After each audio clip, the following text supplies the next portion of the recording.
Employment, economy, and the community. Canada is one of the most attractive nations in the world due to the fact that people from all cultures, backgrounds, races, religions, etc. live, work, and run their own small to medium-sized businesses side by side in harmony.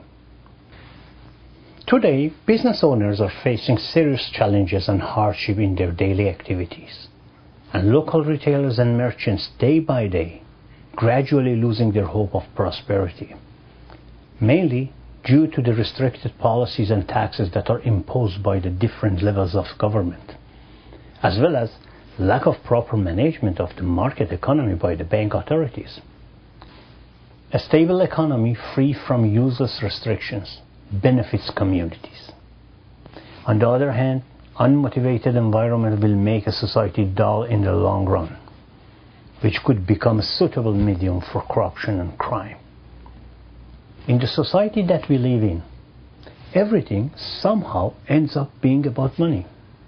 But money is just a medium of exchange, and no one should suffer from not having it. The basic requirement we have of our economy is that it should make it possible to exchange currency for products and or services. In order for products to move, we need energy. And to produce energy, we need people to do the job.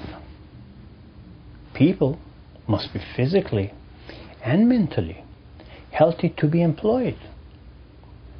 And in order to have a healthy society, we must have a practical social service system to educate, not necessarily through schooling, the public to prevent and minimize unhealthy behavior.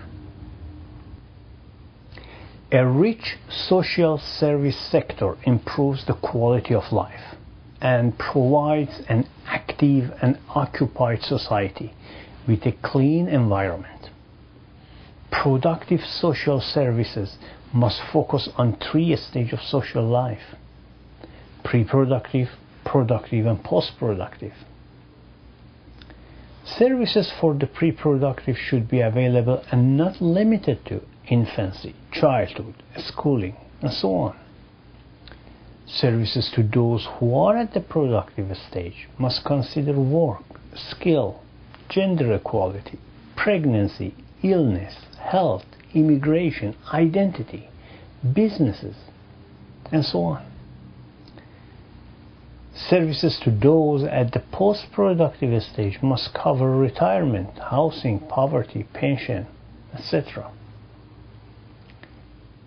A proper structure and application of a successful social safety net increases productivity, creates employment, motivates investments, and therefore makes a society wealthy as a whole, not to mention the resulting reduction in crime, poverty, inadequate housing, illnesses, pollution, and so on.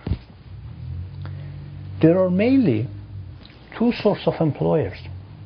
One is the small and medium-sized businesses who generally do less harm to the environment, create more jobs, and pay more taxes. The other is large corporations, who usually do more harm to the environment, create fewer jobs, and pay less in taxes. To right the wrongs in society, we need professionals who understand the socio-economic system well enough to reverse the unjust proportion of the tax collections and regulations for different types of employers. A less regulated and less taxed small business environment, and stiffer regulations and higher taxes for large corporations. To apply a well-planned social system structure, we need competent administrators who avoid unnecessary waste and concentrate on helping others rather than satisfying their own greed. We need people who are not politicians and cannot be bought easily, who are laser focused on how to resolve issues and come up with solutions, instead of working on methods of how to grab more taxes from the citizens.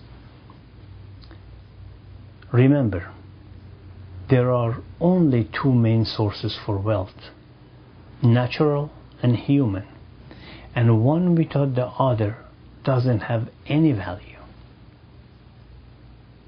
And it can be addressed by building valuable human interactions across the country, delivering relevant targeted communications that result in increased economic activity and improved job market.